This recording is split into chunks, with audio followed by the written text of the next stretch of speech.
এখানে বর্তমানে file driving এর কাজ চলতেছে আমাদের। এরপর আমাদের সয়েল পিলিং এর কাজ চলতেছে, দেখতেছেন ডাম ট্রাক, আমাদের এক্সকেভেটর, দুইটা এক্সকেভেটর মাটি কাটতেছে, ট্র্যাক্টর চলতেছে, 4-5টা ট্র্যাক্টর চলতেছে এবং ক্রেনের কাজ চলতেছে। হ্যাঁ, আমরা ওদিক দিয়ে আমাদের ফাইলিং কাস্টিং এর কাজ চলতেছে। যেহেতু আজকে হয় নাই, গতকাল হয়েছিল। আমরা একদিন পর একদিন কাস্টিং শিডিউল রাখি। আমাদের প্রতিদিন 5টা-6টা করে কাস্টিং হয়।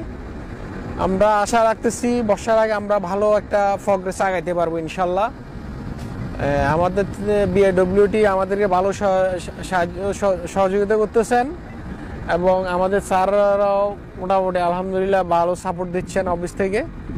আমরা ইনশাল্লাহ আশা রাখতেছি আমরা বর্ষার আগেই একটু আমরা যাতে যেটা আমরা সন্দীপবাসীর কাছে তুলে ধরতে পারবো, এখানে একটা যে ফেরিঘাট হবে ওরকম একটা ভিউ তুলে ধরতে পারবো ইনশাআল্লাহ।